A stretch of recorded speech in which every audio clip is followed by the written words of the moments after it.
Hello guys. तो पिछले lecture में हमने देखा कि हिस्ट्री क्या है सी लैंग्वेज की। ओके, अब इस वीडियो में हम देखेंगे कि सी लैंग्वेजेस के फीचर्स कौन से हैं। ओके, मतलब क्या प्रोवाइड क्या करता है हमारे लिए। तो ठीक है, तो इस वीडियो में देखेंगे feature of C programming language.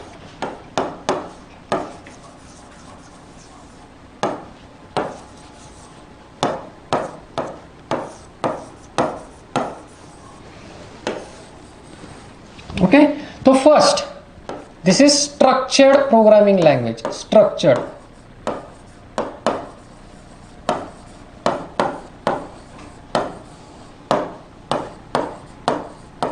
अब क्या होता है स्ट्रक्चर। ओके, अब आप एक घर बनाते हो तो उसका भी एक स्ट्रक्चर होता है।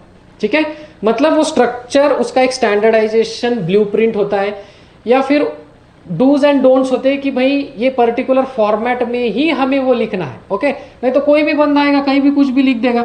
अब सपोज ये आपको एक स्ट्रक्चर दिया। ओके, तो line by line, line by line, line by line, line by line, कहां से कौन सी लाइन लिखना है ये स्ट्रक्चर फिक्स होता है। ओके, तो इसीलिए सी को कौन सी लैंग्वेज कहते हैं? Structured programming language. एक पर्टिकुलर स्ट्रक्चर फिक्स है, कोई भी कहीं भी कुछ भी नहीं लिख सकता। ओके, इससे होता क्या है कि लैंग्वेज एक पर्टिकुलर स्ट्रक्चर में लिखने से उसका डिबगिंग, उसका रीडिंग, उसका एग्जीक्यूशन फास्ट हो सके। ओके, नहीं तो कोई भी बंदा आएगा, कोई भी कुछ किधर भी लिखेगा, ना इनपुट दे पाओगे, ना आउटपुट ले पाओगे, ना प्रोसेसिंग हो पाएगी। ओके, मतलब हम हमारे मन से कहीं पर भी कोड नहीं लिख सकते। ठीक है, तो इसीलिए कहते हैं स्ट्रक्चर्ड प्रोग्रामिंग लैंग्वेज। ओके, दूसरी बात, ये थी जनरल पर्पज लैंग्वेज।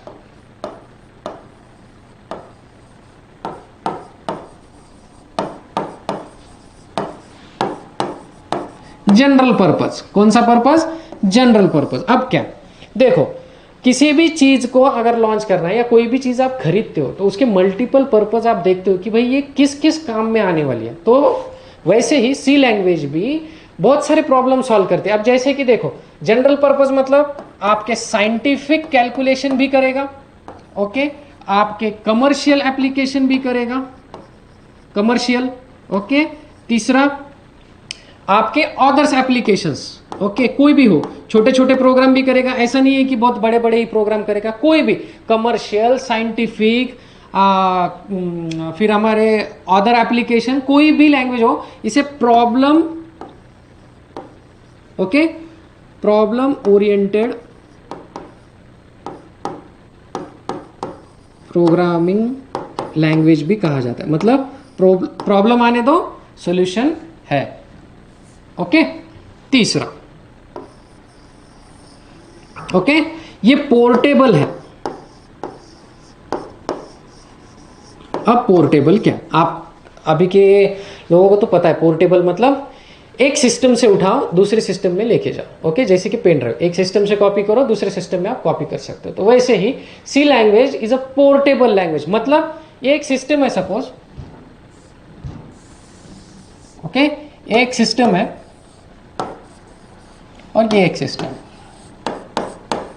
ओके, आपने यहां पे कोड लिखा, ओके, पेन ड्राइव लगाया, ओके, कॉपी कर लिया और यहां पे जाके रन करो तो होता है। ओके, तो इसे कहते हैं पोर्टेबल लैंग्वेज। ओके, मतलब जरूरी नहीं है यहां पे क्या और यहां पे ना हो ना, इसका भी आर्किटेक्चर कुछ भी रहने दो, इसका भी आर्किटेक्चर कुछ भी रहने दो। ओके, तो वो वहां पर जाके रन हो जाएगा, ना कि आपको सताएगा। ओके, इसे कहते हैं पोर्टेबल लैंग्वेज। फोर्थ, पावरफुल है। अब क्यों देखो, पावरफुल लैंग्वेज क्यों? अब इसके साथ, ये लैंग्वेज के साथ क्या होता है कि क्या क्या प्रोवाइड किया जाता है इस लैंग्वेज के साथ। देखो, तो इसके साथ जो है बिल्ट इन, मतलब इसके साथ बिल्ट इन मतलब पहले से ही आते जो सी लैंग्वेज में बने हुए हैं, बिल्ट इन फंक्शंस है। बिल्ट इन क्या है? फंक्शंस। अब ये फंक्शंस क्या होते हैं, ये जब सामने जाए, जैसे जैसे आगे जाएंगे तो ऐसे समझ में आएगा। ओके, बिल्ट इन फंक्शंस है। Okay, rich set of data types, अलग अलग डेटा टाइप्स के साथ हम डील कर सकते हैं। ओके, डेटा टाइप्स है। उसके बाद बिल्ट इन फंक्शन हो गए, rich set of data types हैं, ओके, और बहुत कुछ है, मतलब लाइब्रेरी फंक्शंस हैं, ठीक है। अभी ये लैंग्वेज यूज करके, मतलब ये सी लैंग्वेज यूज करके कोई हम ऑपरेटिंग सिस्टम भी बिल्ड कर सकते हैं, इतनी पावर है ये लैंग्वेज में, ठीक है। ये लैंग्वेज यूज करके हम कोई भी ऑपरेटिंग सिस्टम हो, जैसे मतलब हमें चाहिए बस वैसे ही कोई भी एक ऑपरेटिंग सिस्टम यूज कर सकते हैं, ओके। दूसरी बात, ठीक है, अब ये जो हमने पहले देखा ALP language, okay, application sorry assembly language, assembly language से, ओके, इजी है पढ़ने के लिए, इजी है, ठीक है, फास्ट है,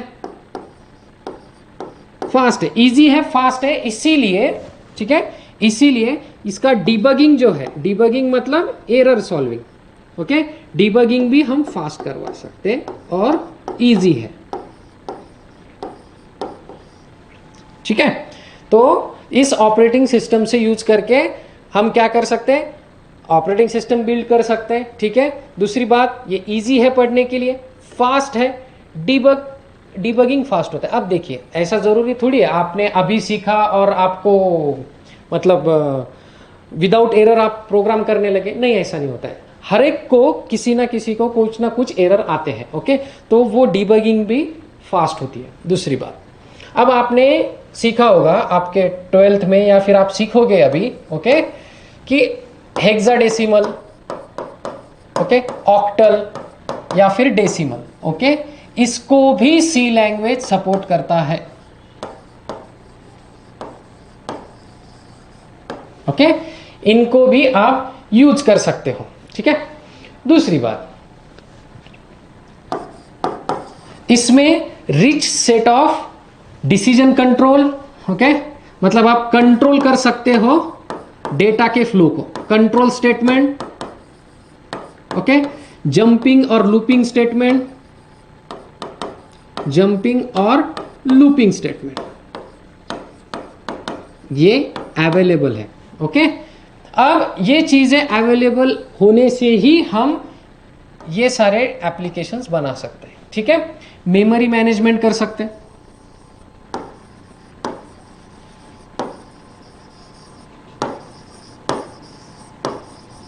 मेमोरी मैनेजमेंट कर सकते हैं, यहां पे पॉइंटर का कंसेप्ट है, ठीक है, ये भी बहुत इंपॉर्टेंट कंसेप्ट है, पॉइंटर, ओके। तो ये थे हमारे सी लैंग्वेजेस के फीचर्स, कौन से स्ट्रक्चर्ड है, इसको एक पर्टिकुलर स्ट्रक्चर फिक्स है इसका, ओके। जनरल पर्पज है, हम किसी भी पर्पज के लिए यूज कर सकते हैं, साइंटिफिक कैलकुलेशंस कर सकते हैं, कमर्शियल एप्लीकेशंस यूज कर सकते हैं, हमारे नॉर्मल एप्लीकेशंस भी होता है, और ये जनरली इसको प्रॉब्लम ओरिएंटेड प्रोग्रामिंग लैंग्वेजेस कहा सकता है। आप प्रॉब्लम बोलिए, ये सॉल्यूशन, मतलब सॉल्यूशन हम इसमें दे सकते हैं। दूसरा, पोर्टेबल है, मतलब एक कंप्यूटर में प्रोग्राम लेके जाओ, दूसरे कंप्यूटर में जाके रन करो, चलता है, ठीक है। पावरफुल फीचर्स है इसके, कौन से बिल्ट इन फंक्शंस है, इतने सारे फंक्शंस है। अब सपोज आपको किसी का स्क्वायर करना है, ओके, तो आप लिखते नहीं बैठोगे, इसका फंक्शन यूज करो, पावर निकाल देगा। अब ठीक है, 2⁻² इजी है, 2⁻100 करो कैलकुलेट, नहीं होगा, ठीक है, इतना इजी नहीं होता, लेकिन इसमें कुछ सारे बहुत सारे फीचर्स ऑलरेडी अवेलेबल है, okay. Rich set of data types है, ओके, आप string, character, Boolean, okay, float, integer, short, long, double, ऐसे डेटा टाइप के साथ आप डील कर सकते हो, ठीक है। लाइब्रेरी फंक्शंस है। दूसरी बात, हम अपने खुद के भी फंक्शंस बना सकते हैं, ठीक है, यूजर डिफाइन फंक्शंस भी हम यूज कर सकते हैं, मतलब हम हमारे खुद के फंक्शंस भी बना सकते हैं। हम इनके तो यूज करेंगे, ठीक है, लेकिन हम हमारे भी बना सकते हैं ना, ठीक है। दूसरी बात, इस लैंग्वेजेस को यूज करके हम ऑपरेटिंग सिस्टम भी बना सकते हैं, ये बहुत बड़ी बात है, ठीक है। तो देखिए कितनी पावरफुल होगी ये लैंग्वेज, ठीक है। अब जो हमने पिछले 2-3 लेक्चर्स पहले पढ़ा, ठीक है, नहीं देखा होगा तो आप वो वीडियो में जाइए, ठीक है, टाइप्स ऑफ प्रोग्रामिंग लैंग्वेजेस में, उसमें पता है असेंबली लैंग्वेज से ये लैंग्वेज इजी है, फास्ट है और डिबगिंग फास्ट होती है। इजी क्यों है? Easy learn, English like structure है, ओके। फास्ट क्यों है? उससे फास्ट नहीं है ना, ठीक है, लेकिन बाकी के लैंग्वेजेस के कंपैरिजन में फास्ट है। क्यों? ये कंपाइलर यूज करता है, ठीक है। दूसरी बात, डिबगिंग फास्ट है। डिबगिंग मतलब हम कहीं एरर आया, ओके, तो हम उसे सॉल्व कर सकते हैं, हम वहां पे उसको टॉगल कर सकते हैं, ब्रेक पॉइंट दे सकते हैं और वहां से आउटपुट क्या आ रहा है हम ये देख सकते हैं, ठीक है। उसके बाद ये हेक्साडेसिमल, ऑक्टल और डेसिमल टाइप्स के डेटा को सपोर्ट करता है। सपोर्ट करता है मतलब हम उसके ऊपर कैलकुलेशंस कर सकते हैं। उसके बाद कंट्रोल स्टेटमेंट, मतलब आपका डेटा का फ्लो कंट्रोल करना है, जंपिंग स्टेटमेंट या लूपिंग स्टेटमेंट, ये आगे जैसे जैसे हम जाएंगे तब इसमें आएगा, ओके। तो ये स्टेटमेंट के लिए भी सपोर्ट करता है। उसके बाद मेमोरी मैनेजमेंट भी होती है जिसको हम पॉइंटर के थ्रू सीखने वाले हैं, ठीक है। तो इतने सारे फीचर्स हमारे एक लैंग्वेजेस में होते हैं। तो इस वीडियो में हमने देखा कि सी के फीचर्स कौन से हैं, ठीक है। अब ये याद रहना चाहिए, ठीक है। आपको कोई भी पूछेगा वाई हम क्यों यूज करते हैं सी लैंग्वेज, तो ये फीचर्स आप बता सको, ठीक है। तो इस वीडियो में बस इतना ही। अगले वीडियो में देखेंगे हम कि सी लैंग्वेज का एक्चुअल स्ट्रक्चर कैसा है। हमने यहाँ पे देखा ना स्ट्रक्चर्ड प्रोग्रामिंग लैंग्वेज, ओके। तो अब हम देखेंगे अगले वीडियो में कि सी का स्ट्रक्चर एक्चुअली कैसा होता है, हमें प्रोग्राम किस दायरे में लिखना पड़ता है, ठीक है। ठीक है, अगर ये वीडियो पसंद आया होगा तो लाइक कीजिए, शेयर कीजिए, कमेंट कीजिए